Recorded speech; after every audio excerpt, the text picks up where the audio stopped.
हनुमान जी महाराज पूरे दिन राम जी की सेवा में रहते। बहुत ध्यान से सुनना।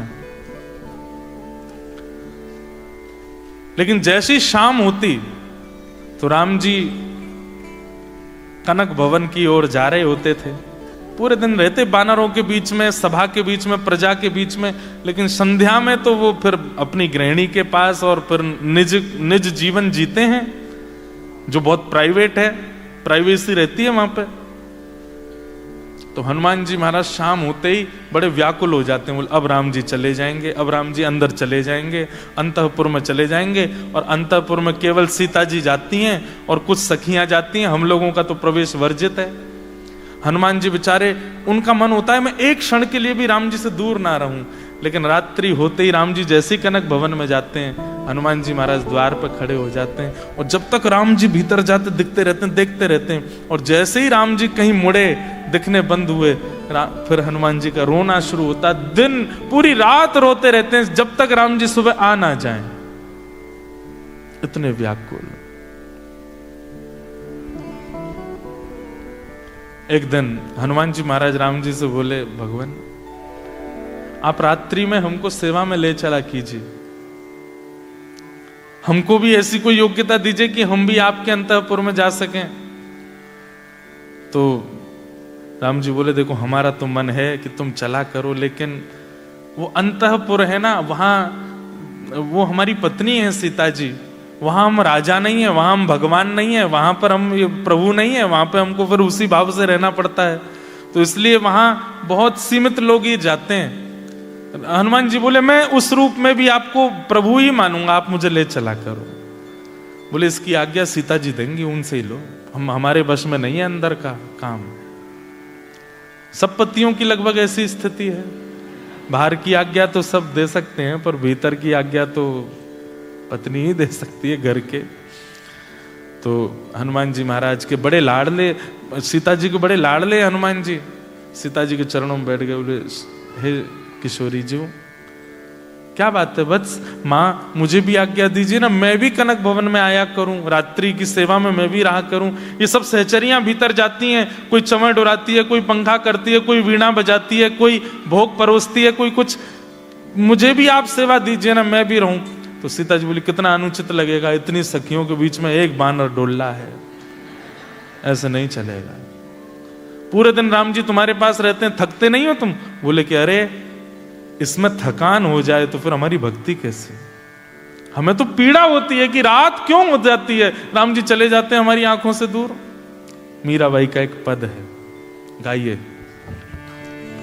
दरस बिन दुखन लागे नैन, दरस बिन दुखन लागे नैन, दरस बिन दुखन लागे नैन, दरस बिन दुखन लागे नैन, दरस बिन दुखन लागे नैन, दरस बिन दुखन लागे नैन। जब ते तुम बिछुड़े प्रभु मोरे, जब ते तुम बिछड़े प्रभु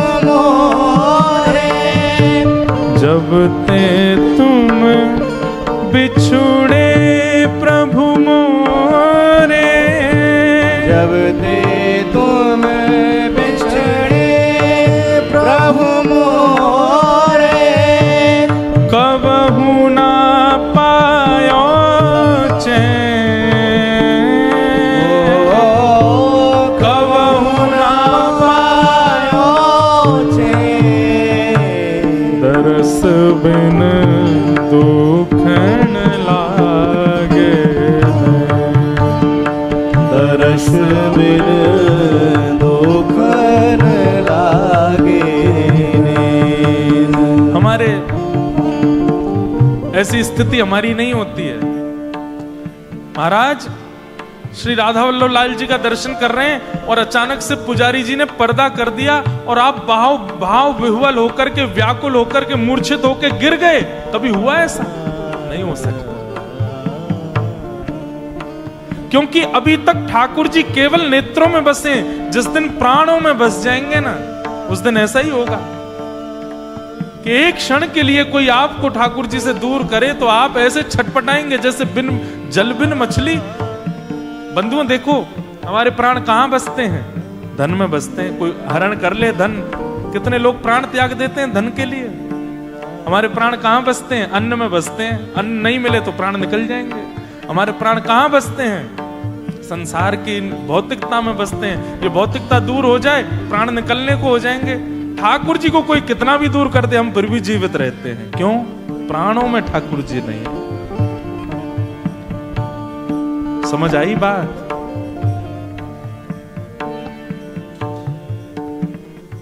मीराबाई के प्राणों में ठाकुर जी, सूरदास के प्राणों में ठाकुर जी हैं, भौंदू के प्राणों में ठाकुर जी हैं। ये जितने भक्तों के आप चरित्र सुनते हैं, इनके प्राणों में ठाकुर जी हैं। इसलिए ठाकुर जी के बिना ये रह नहीं सकते हैं। मछली के प्राण जल में बसते हैं, हमारे प्राण जिसमें बसते हैं उसके बिना ही हम छटपटाते हैं। ठाकुर जी के बिना छटपटाहट होती है? कभी नहीं होती, क्योंकि अभी प्राण बसे नहीं है। मीराबाई कह रहे हैं, विरह कथा कासू कहूं सजनी, विरह कथा कासू कहूं सजनी, बह गई करवत रे, बह गई करवत रे। मतलब मीराबाई कह रही है कि पूरी रात निकल गई, पूरा दिन निकल गया, अपना विरह किससे कहूं मैं? कल ना परत पल हरि मग जो बन, कल ना परत पल हरि मग जोवत। थोड़ा समझाऊं, हो सकता नहीं समझ आ रही हो बात। मीराबाई कह रही है, कल ना परत, मुझे चैन नहीं मिलता। तो क्या करती हो? बोले पूरे दिन उस राह को देखती रहती हूं। देखो, मीराबाई का एक नियम था। मीराबाई बहुत वर्षों तक वृंदावन गई नहीं थी, बहुत आयु के बाद वृंदावन गई थी मीराबाई। तो फिर इतना प्रेम कैसे? तो मीराबाई रोज अपने भवन की छत पर जाती और उनको पता था कि किस दिशा में वृंदावन है, और उस दिशा की ओर देखती रहती थी कि यहीं रहते हैं मेरे श्याम सुंदर, यहीं रहते हैं मेरे प्रियतम। आप सब लोग इतनी दूर ऑस्ट्रेलिया में रहते हो, एक बार मैप पे जाके देखिए कि आप जहां हो वहां से किस दिशा में वृंदावन है। रोज उस दिशा को ही प्रणाम कर लिया करो, रोज उस दिशा को ही वंदन कर लिया करो। मीराबाई अपलक नेत्रों से उस दिशा को देखती हैं जिस दिशा में वृंदावन है, और बस विचार करती हैं अब श्याम सुंदर आएंगे, अब श्री कृष्ण आएंगे, और इसी में ही पूरा दिन निकल जाता है। कल ना परत पल हर मग जोवत, कल ना परत पल हर मग जोवत। भई क्षमा शीर,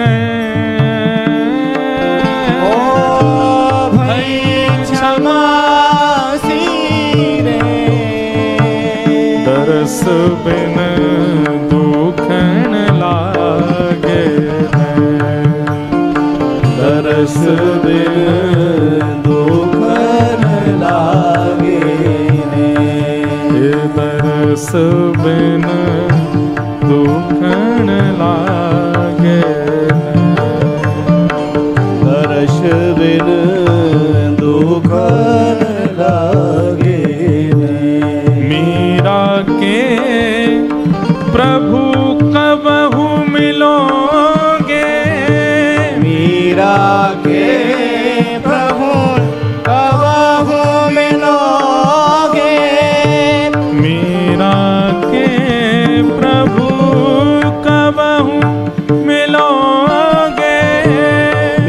मीरा के प्रभु कबहू मिलोगे। मीरा के प्रभु कब रे मिलोगे। मीरा के प्रभु कबहू मिलोगे। मीरा के प्रभु कब रे मिलोगे। मीरा के प्रभु कब रे मिलोगे। दुख मेटन सुख देन। दुख मेटन सुख दे। दरस बिन दुख न लागे। दरस बिन दुख न लागे। दरस बिन दुख न लागे। दरस बिन दुख न लागे। तो हमारे प्राण जिसमें बसे हैं उसी के वियोग में ही प्राण छटपटाते हैं, ठाकुर जी में नहीं बसे। इसलिए ठाकुर जी का वियोग हमको व्याकुल करता भी नहीं है। मीराबाई को किसी ने कहा कि मीराबाई तुम रोज पत्र लिखा करो ठाकुर जी को। तो मीराबाई एक दिन बैठी पत्र लिखने के लिए। शाम को किसी ने पूछा लिखा तुमने पत्र? तो इतने सारे जैसे ये पत्र आए ना, ऐसे पत्र लेकर के मीराबाई बैठ गई सामने। बोले लिखे हैं आप देख लो। तो जब उन संत ने पत्र खोल के देखे तो क्या पाया? पत्र तो लिखे हैं पर वो जितने भी लिखी हुई लेखनी थी सब जैसे पानी डाल देते हैं ना तो ओझल हो जाती है, थोड़ी मिट सी जाती है, ऐसे हो गए। बहुत अच्छा पद लगता है मुझे। पतियां मैं कैसे लिखूं, लिखी ही न जाए। पतियां मैं कैसे लिखूं, लिखी ही न जाए। कलम धरत मेरो कर कांपत है। कलम धरत मेरो कर कांपत। आप कहते हैं कि तुम कृष्ण को पत्र लिखो, मैं कैसे लिखूं? मैं जब पत्र लिखने के लिए बैठती हूँ मेरे हाथ इतने कांपते हैं कि मुझे दूसरे हाथ से पकड़ना पड़ता है। इतनी व्याकुलता चित्त में आ जाती है। अपने भाव में लिखूं कैसे, वर्णन करूं कैसे? बंधुओं, प्रेम की चरम अवस्था ये कि प्रेमी कितना व्याकुल है वो बता नहीं पाएगा। शब्द इतनी क्षमता नहीं रखते कि उसकी व्याकुलता को बता दें। और जो अपनी व्याकुलता बता देता है, चाहे वो कोई प्रेमी बता मैं तुम्हारे लिए इतना व्याकुल था, मैं इतना तड़प रहा था, अगर शब्दों में आप बयां कर रहे हो तो इसका मतलब व्याकुल थे ही नहीं। शब्द नहीं बता पाएंगे। कलम धरत मेरो कर कांपत है। कलम धरत मेरो कर कांपत है। और जो थोड़ा बहुत लिखा भी वो सब मिट गया। क्यों? नैन रहे हैं झड़ाए। नैन रहे हैं झड़ाए। पतियां मैं कैसे लिखूं, लिखी ही न जाए। पतियां मैं कैसे लिखूं, लिखी ही न जाए। ये व्याकुलता होती है। हनुमान जी महाराज व्याकुल हो गए। राम जी से बोले कि आप हमको रात्रि सेवा में ले चला करो। राम जी बोले सीता जी से आज्ञा ले लो। सीता जी से खूब प्रार्थना की। सीता जी बोले नहीं नहीं, रात में वहां सब सखियां होती हैं और वो अंतःपुर है, कहीं तो राम जी को अकेला छोड़ो, पूरे दिन तुम संगी लगे रहते हो। हनुमान जी इतना रोए। अब हनुमान जी रो रहे हैं, देवी देवता प्रकट हो गए हाथ जोड़ के, हनुमान जी आप आज्ञा करो, क्या करना है? तो हनुमान जी बोले, मेरा दुर्भाग्य है कि मैं हनुमान हूं, मुझे सहचरी बना दो, मुझे कोई सखी बना दो, मैं भी कोई नथनी पहन करके, चुनरी ओढ़ करके कोई कन्या बन जाऊं और मुझे राम जी के अंतःपुर में जाने का अवसर मिले। अब ये तो सब देवी देवता हाथ जोड़ खड़े रहे, बोले कि ये हम कैसे कर सकते हैं, और हमको दंड और लगेगा कि हनुमान जी को छोरी बनाया है। लेकिन हनुमान जी की विरह वेदना इतनी थी कि नेत्रों से अश्रुपात हो रहा था, वो नेत्रों का अश्रुबिंद ही एक छोटी सी धारा बनकर के सरजू जी में गया, और जैसे ही सरजू जी में प्रविष्ट हुआ, सरजू जी उस ताप को सह नहीं पाई जो हनुमान जी के अश्रुओं में था। बंधुओं, मानव के पास सबसे बड़ा बहुमूल्य रत्न क्या है बताओ? उसके आंसू।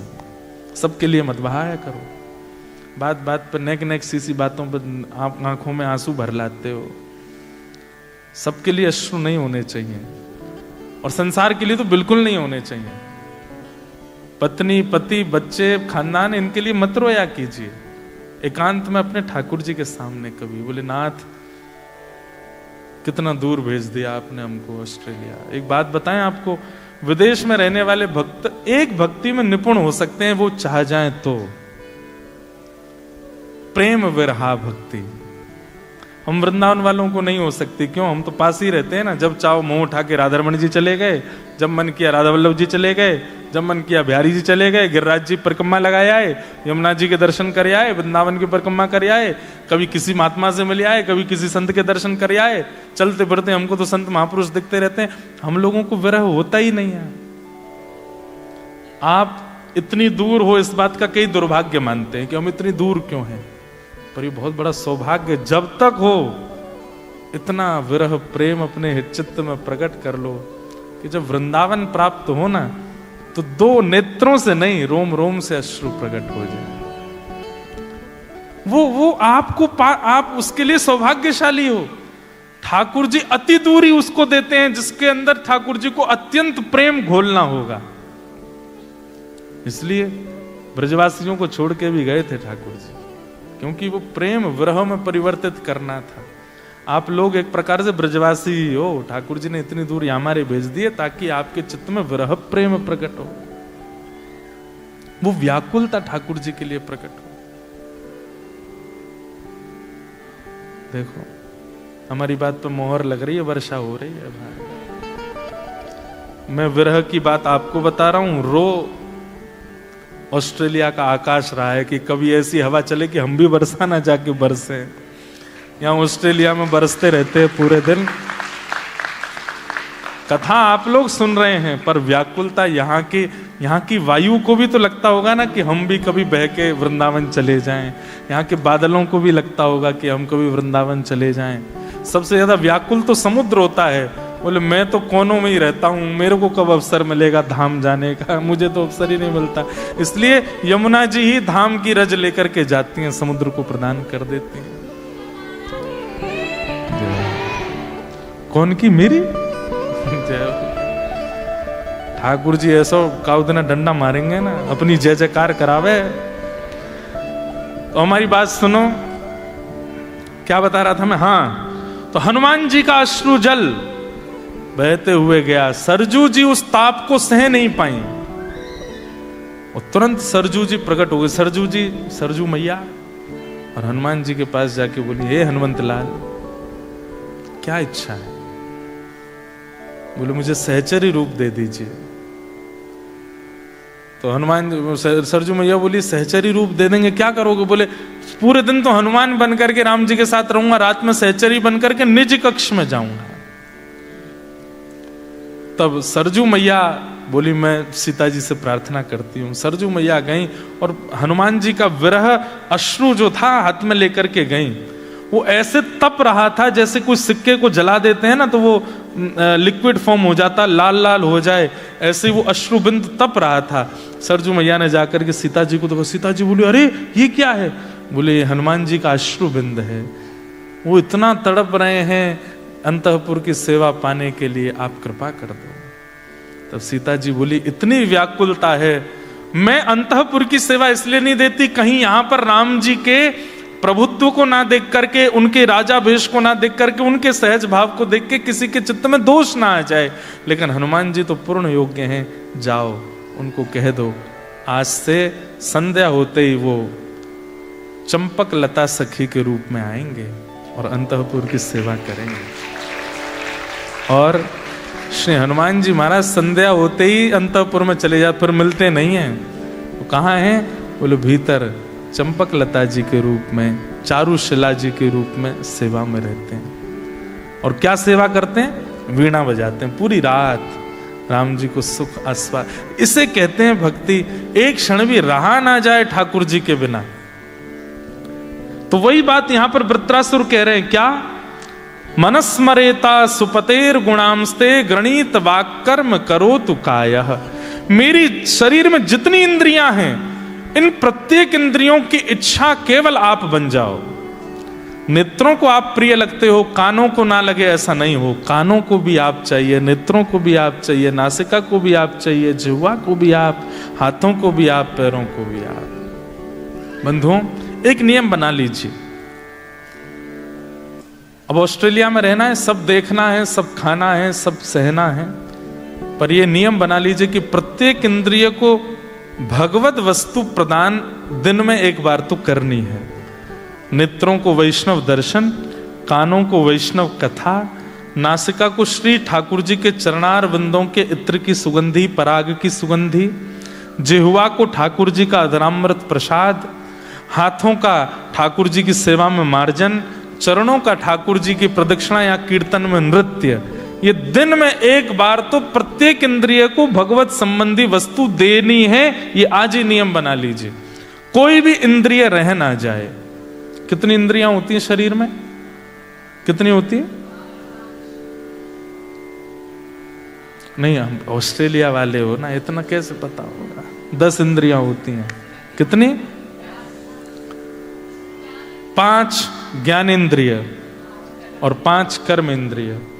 तो ज्ञानेंद्रियां तो केवल इतने में ही हैं जिनसे आपको कुछ पता चलता है। जैसे मेलबर्न सुंदर है, कैसे पता चलता है?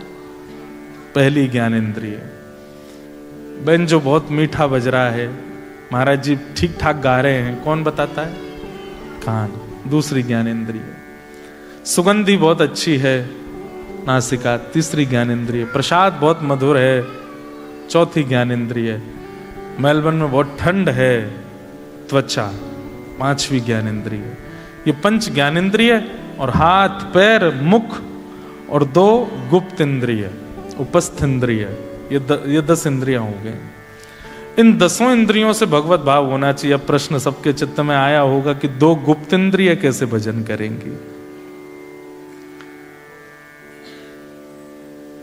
जैसे डोंगरे जी महाराज इसका उत्तर दे रहे थे अपनी कथा में कि जिस प्रकार मानव जिस स्थान पर रहता है उसको स्वच्छ रखता है, ऐसे ही ठाकुर जी मेरे चित्त में विराजमान हैं और मैं इस चित्त के इस देह को पवित्र रखूं क्योंकि ठाकुर जी बैठे हैं। इस भाव से देह से मलमूत्र आदि का परित्याग करना कि ठाकुर जी चित्त में बैठे हैं, इसमें अशुद्धि ना रहे, उसी से गुप्त इंद्रिय से भजन हो जाएगा। सर्वांगीण इंद्रिय हर दिन, अरे कहां तक कहें, शौच जाना भी एक प्रकार से भजन हो जाएगा। आप सुबह उठ करके जलपान करके ये विचार करते हैं कि मेरे चित्त में राधा रमण जी रहते हैं। तन तो मंदिर है,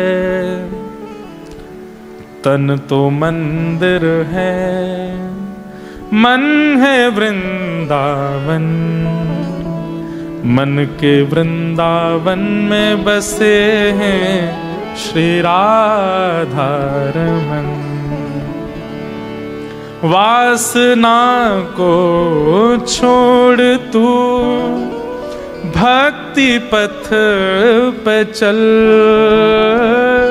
वासना को छोड़ तू भक्ति पथ पे चल।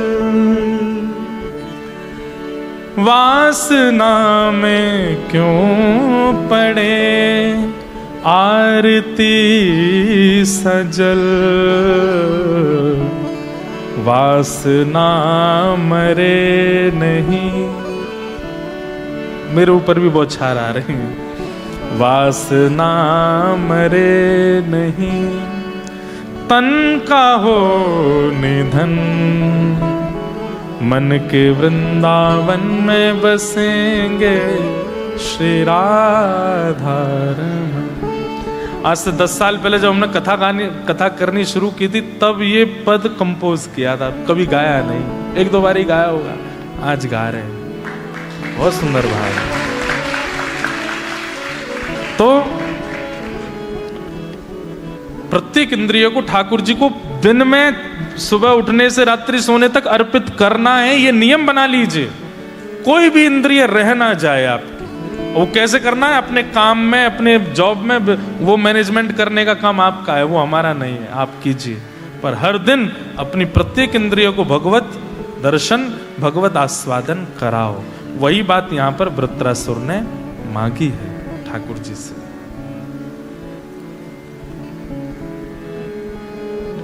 वृत्रासुर स्तुति गाते हुए कह रहे हैं, मनस्मरेता सुपतेर गुणांस्ते, गृणीतवा कर्म करोतु कायः। प्रथम श्लोक में वृत्रासुर ने क्या क्या मांगा? सबसे पहली वस्तु मांगी कि आपके दासों के दासों का मुझे दास बना दीजिए। और दूसरी वस्तु क्या मांगी? मेरी प्रत्येक इंद्रिय आपका स्मरण करे हर समय, ऐसी मुझ पर कृपा कर दो। तो ये 2 बात अब लिखते जाइएगा कि क्या क्या वृत्रासुर मांग रहे हैं और हमको क्या क्या अनुभव उनसे करना है। दूसरी बात, दूसरे श्लोक में क्या कहते हैं वृत्रासुर? न नाकपृष्ठम न च पारमेष्ठम न सार्वभौमं न रसाधिपत्यम न योगसिद्धिरपुनर्भवं वा समञ्जसत्वा विरहैकांक्षे। अब देखो, वृत्रासुर जब स्तुति गा रहा था तो ठाकुर जी बोले, ये इतनी चिकनी चुपड़ी बातें जो तुम कर रहे हो ना हमारे सामने, कि अपने दासों का दास हमको बना दो, मेरी प्रत्येक इंद्रिय से मैं आपका भजन करूं, ऐसा मुझे कर दो, मुझे सब पता है। तुम इन सब चीजों से मुझे बहला करके, मुझे मेरे अंदर अपने प्रति राग प्रकट करके तुम ये कहोगे एक दिन कि नाथ मुझे ब्रह्मा जी की पदवी दे दो, मुझे यमलोक का राजा बना दो, मुझे पृथ्वी का स्वामी बना दो। तुमको जरूर ये सब चाहिए, तभी तुम मेरे सामने इतनी अच्छी अच्छी बातें कर रहे हो। अति भक्ति चोरे लक्षण, बंगाली में कहते हैं। कोई व्यक्ति आपके सामने जबरदस्ती, आपने चाय बनाई, पानी इतना ज्यादा डाल दिया कि बिल्कुल बेस्वाद हो गई, लेकिन एक व्यक्ति आपके संग, उसको कुछ काम नहीं, केवल आपकी हांजी हांजी करता रहता है। आपने चाय दी, कैसी? अरे महाराज आपसे बढ़िया तो कोई नहीं बना सकता। तो क्या जवाब? सब बंद हो जाने चाहिए स्टोर, आपकी चाय चलनी चाहिए दुनिया में। क्या बनाते हो आप? कई लोग ऐसे होते हैं, वो आपकी जबरदस्ती बड़ाई करते हैं। तुलसीदास जी कहते हैं ऐसों से दूर रहना, और ये आपको कभी बढ़ने नहीं देंगे आगे।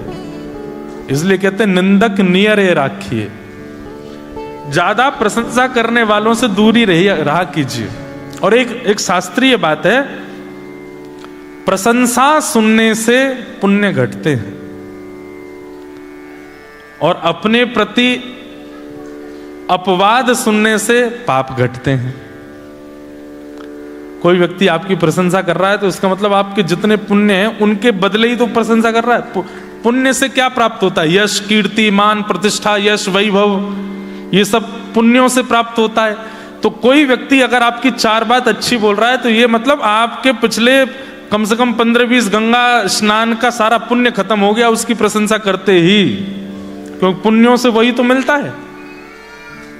लेकिन कोई व्यक्ति अगर आपका अपमान कर रहा है, आपके बारे में दुर्वचन बोल रहा है, आपकी थोड़ी निंदा कर रहा है 4 जगह जाकर, अरे ये तो ऐसा ही है, ये तो वैसा ही है, और कोई आके आपको बता दे आपकी निंदा हो रही थी, प्रसन्न हो जाए, बढ़िया है। ऑस्ट्रेलिया में गंगा स्नान हो गया हमारा, ऑस्ट्रेलिया बैठे बैठे ही हमारे पाप नष्ट हो रहे हैं, हमको कुछ करना ही नहीं पड़ा, साधन यहीं बैठ करके हमको समाधान मिल रहा है।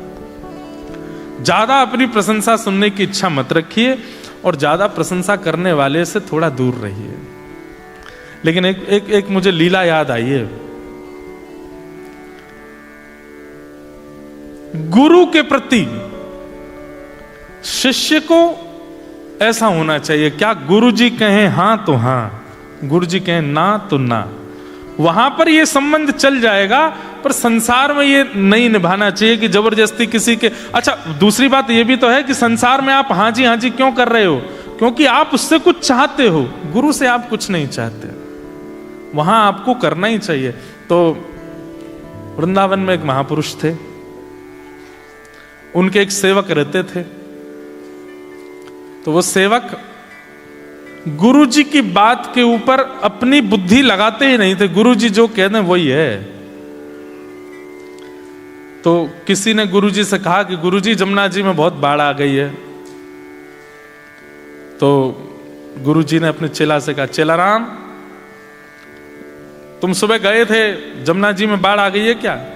बोले हाँ बहुत बाढ़ आ गई है, सारे दुकानें बह गई, घर बह गए, लोग बाग सब बह के चले गए, जमुना जी पूरी अथाह हो गई है, राधा रमन जी तक जल आ गया, राधा वल्लभ जी तक पहुंच गया, बिहारी जी की दहली आने छूने वाली आदि आदि। तो गुरु जी बोले इतनी बाढ़ आ गई, इतना जल भर गया, हमने तो इतना जल तो नहीं सुना कि बिहारी जी तक पहुंच जाए। इतने में बाहर से कोई व्यक्ति आया। तो गुरु जी बोले क्यों भाई, जमुना जी में बहुत बाढ़ आ गई है? बोले नहीं, वहां तो धूल उड़ रही है वहां तो गुरु जी ने चेला को बोला, ए तुम कह रहे थे कि जमुना जी में बाढ़, ये तो कह रहे हैं कि वहां धूल उड़ रही है। बोले झूठ बोल रहे हैं, धूल उड़ रही है, जमुना जी में बाढ़ आई है। और चलो चल के देखा तो वहां थी नहीं बाढ़, धूल उड़ रही थी। तो गुरु जी बोले तूने ऐसा क्यों बोला? बोले गुरु जी हम अपनी बुद्धि नहीं लगाते, आपने कहा जमुना जी में बाढ़ आ गई है, आप मुझसे पूछ रहे हैं, मैं इतना योग्य नहीं कि आपके प्रश्नों का मैं उत्तर दूं। आपने कहा जमुना जी में बाढ़ आ गई, मैंने मान लिया आ गई है। बोले तेरे इतना बड़ा के बोला कि राधा वल्लभ जी तक पहुंच गया, राधा रमन जी तक पहुंच गया। बोले गुरु जी यही तो शिष्यत्व है कि गुरु की बात के आगे अपनी बुद्धि नहीं लगानी चाहिए। गुरु जी बोले बेटा तुझे भगवान जरूर मिलेंगे, तू चिंता नहीं कर, इतना विश्वास तेरा अटूट है मेरे ऊपर कि मैं तुझसे कुछ पूछ रहा हूं तो उसमें भी हम ही भर देता है। ऐसी बुद्धि गुरु के प्रति तो रख सकते हैं, लेकिन जिससे संसार की कोई कामना है उसके प्रति नहीं। तो ठाकुर जी बोले वृत्रासुर से कि वृत्रासुर तुम इतनी अच्छी अच्छी स्तुति इसलिए कर रहे हो क्योंकि तुम चाहते हो कि मैं तुम्हें यमपुरी का राजा बना दूं, तुम चाहते हो कि मैं तुम्हें इंद्र की पदवी दे दूं। तब वृत्रासुर कहते हैं नाथ आपके मन में ये विचार आ रहा है, ये दुर्भाग्य है मेरा, लेकिन अब मेरी बात सुन लीजिए कि मुझे चाहिए क्या। ठाकुर जी बोले बताओ। बोले पहले वचन दो। बोले क्या? जो मांगूंगा सो दोगे।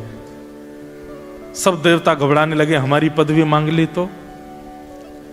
ठाकुर जी बोले वचन नहीं देंगे। बोले वचन दीजिए, मैं आपको अप्रसन्न नहीं करूंगा, मैं ऐसी वस्तु मांगूंगा कि आप देने के लिए सोचेंगे भी और प्रसन्न भी हो जाएंगे। भगवान बोले ठीक है वचन देते हैं, मांगो क्या चाहिए। क्या मांगा है वृत्रासुर ने? वृत्रासुर कहता है न नाक पृष्ठम न च पारमेष्ठम न सार्वभौमम न रसाधिपत्यम न योग सिद्धि न पुनर्भवम वा। ना तो मुझे ब्रह्मा की पदवी चाहिए, ना मुझे इंद्र का सिंहासन चाहिए, ना मुझे पृथ्वी का राजा बनना है, ना मुझे यमलोक का राजा बनना है, ना मुझे रसातल का राजा बनना है, ना मुझे योग चाहिए, ना मुझे सिद्धि चाहिए, ना निधि चाहिए, कुछ नहीं चाहिए। ठाकुर जी बोले तो चाहिए क्या? सब लोग इधर देखो, ध्यान से सुनो क्या कहता है। समंजसत्वा विरहय कांक्ष, हे नाथ ऐसी कृपा कर दो कि मैं आपकी याद में रोने लगूं, तड़पने लगूं, व्याकुल हो जाऊं। आप मुझे जो दिख रहे हो ये दिखने बंद हो जाओ, आप कहीं चले जाओ और मुझे तड़पता हुआ छोड़ जाओ। मैं इतना व्याकुल हो जाऊं कि मेरे प्राण निकलने को हो जाएं और मैं चीख चीख करके आपको बुलाऊं, लेकिन नाथ आप आना नहीं, मुझे तड़पने देना। मुझे व्याकुलता चाहिए। हे नाथ, मुझे विरह दे दीजिए, मुझे व्याकुलता दे दीजिए। भगवान बोले, क्या मांग रहे हो? मैं तुम्हारे सामने खड़ा हूं, ये व्याकुलता विरह तुम्हें क्यों चाहिए? वृत्रासुर कहता है कि प्रियतम सामने होता है तो केवल दो नेत्रों को दिखाई देता है, लेकिन जब सामने नहीं होता ना तो मन, बुद्धि, चित्त, रोम हर किसी को दिखाई देता है, हर अंग को अनुभव होता है, हर रोम को अनुभव होता है। नाथ, मुझे आपको देखना नहीं है, मैं आपके विरह में व्याकुल हो जाऊं, तड़पने लग जाऊं। नाथ, ऐसी कृपा कर दो। बंधुओं, हर व्यक्ति संयोग मांगता है, लेकिन एकमात्र वृत्रासुर है श्रीमद् भागवत में जिसने ठाकुर जी से वियोग मांगा। नाथ, अभी इसी वक्त अंतर ध्यान हो जाइए, मेरे सामने से चले जाइए। ठाकुर जी बोले, पहला ऐसा भक्त देखा है जो मैं सामने आ गया बोल रहा है चले जाओ। बोले, क्यों? बोले, आप मुझ पर कृपा कर रहे हैं, मुझे ये सहन नहीं हो रहा है, मैं इसके लायक नहीं हूं, मुझे तड़पने दीजिए, व्याकुल होने दीजिए, पीड़ित होने दीजिए। नाथ, मुझे विरह दे दीजिए, मुझे व्याकुलता दे दीजिए। हम सोचते थे कान्हा कहीं कुंजन में होगा, सोचते थे कान्हा कहीं कुंजन में होगा, अभी तो मिलन का हमने सुख नहीं भोगा।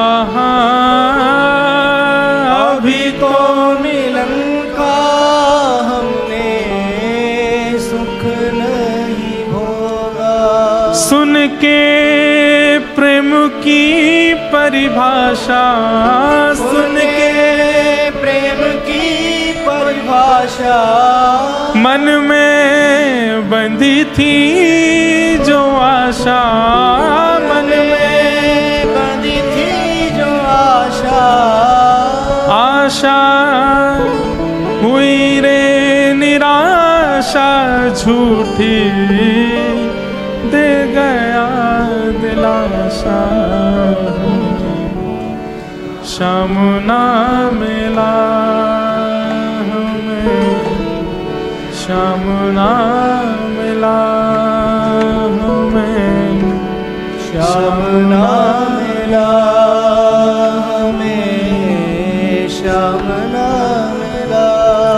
हे सुन राधिका दुलारी, सुन राधिका दुलारी, तेरे द्वार का भिखारी, तेरे द्वार का भिखारी, तेरे श्याम का पुजारी।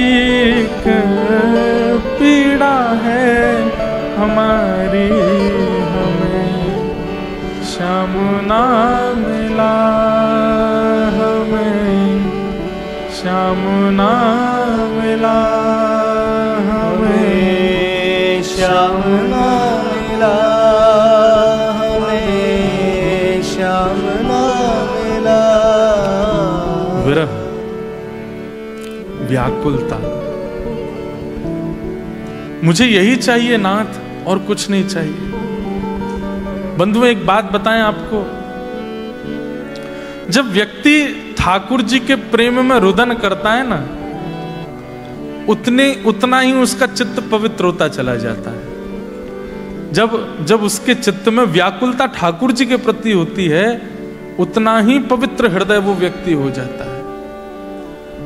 क्षमा कीजिएगा, भगवत विरह जिसके चित्त में नहीं है, भगवत व्याकुलता जिसके चित्त में नहीं है, खूब भजन करता है, खूब साधन करता है, नित्य तिलक धारण करता है, नित्य माला करता है, लेकिन कहीं ना कहीं उसकी वाणी में, उसके शब्दों में पवित्रता नहीं होगी, क्योंकि व्याकुलता चित्त में नहीं है, विरह चित्त में नहीं है। विरह। ठाकुर जी जिससे अतिशय प्रेम करते हैं उसको विरह प्रदान करते हैं। और आज वृत्रासुर कहकर के बोल रहा है ठाकुर जी से कि नाथ मुझसे दूर चले जाइए आप। मैं चाहता हूं कि आपको देखूं, आपको सुनूं, आपको पकड़ूं, आपके साथ रहूं, आपके चरण छूऊं, लेकिन इतना सामीप्य यदि मुझे मिल गया तो कहीं मैं प्रेम लक्षणा भक्ति से दूर ना हो जाऊं। इसलिए नाथ आप दूर चले जाओ और मुझे रोता बिलखता छोड़ दीजिए यहीं पर। अरे सूरदास, उनके पास नेत्र नहीं है, लेकिन ठाकुर जी जिस दिन प्रकट हो गए सूरदास जी को नेत्र दे दिए। सूरदास जी ने ठाकुर जी के सर्वांगीण अंग का दर्शन किया। नेत्र मधुर हैं, नाक मधुर है, होठ मधुर हैं, कान मधुर हैं, हाथ मधुर, पैर मधुर, सर्वांगीण अंग का दर्शन करने के बाद सूरदास जी व्याकुल होकर के चरणों से लिपट गए और बोले नाथ अब एक वरदान और दे दीजिए। बोले क्या? मेरे नेत्रों को इसी वक्त फिर से अंधा कर दीजिए। नाथ मैं इतना सामीप्य सह नहीं पाऊंगा आपका, इतना संयोग मत दीजिए मुझको, मुझे फिर से विरह में छोड़ दीजिए, फिर से व्याकुल कर दीजिए, मैं रोता रहूं बस आपकी याद में। बंधुओं, ये विरह मांगा है किसने? वृत्रासुर ने। ठाकुर जी स्तब्ध हो गए वृत्रासुर की बात सुन के। दुनिया में हर जीव संयोग मांगता है, हर जीव सामीप्य मांगता है, ये पहला मिला है जो वियोग मांग रहा है। अपनी आंखें छुपाने लगा, कहने लगा नाथ चले जाइए मेरे से दूर, मुझे रोने दीजिए, तड़पने दीजिए, व्याकुल होने दीजिए।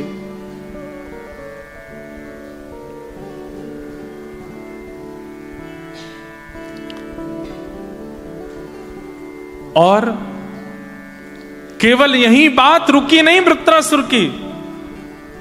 ठाकुर जी से कहता आप जा रहे हैं? ठाकुर जी बोले तू पीछे पड़ रहा है कि चले जाओ दूर, तुझे व्याकुलता चाहिए।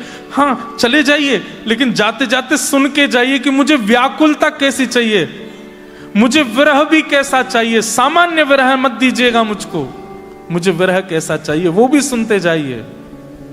ठाकुर जी बोले बोलो। वृत्रासुर कहता है कि अजात पक्ष इव मातरं खग स्तन्यं यथा वत्सतरात् क्षुधार्त प्रियं प्रियैव विषितं विषन्ना मनोरविंदाक्षद्र दीक्षते त्वाम्। वृत्रासुर कह रहा है नाथ चले जाइए, दूर चले जाइए मुझसे, मेरे नेत्र बहुत तड़प रहे हैं आपको देखने के लिए, पर आप दिख रहे हो, इनको दिखिए मत, तड़पने दीजिए, आप चले जाओ मुझसे दूर। और जाते जाते सुनते जाइए मुझे विरह कैसा चाहिए।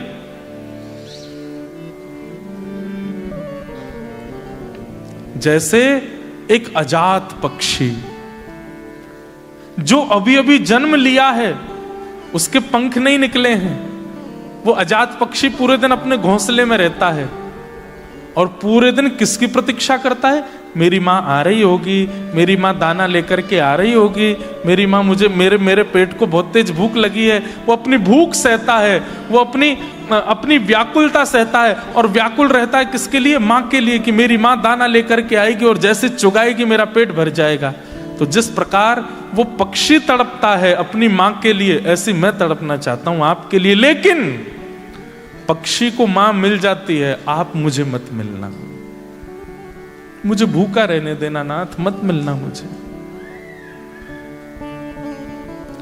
ये एकमात्र भागवत में भक्त हुए हैं जिसने ऐसी वस्तु मांगी ठाकुर जी से।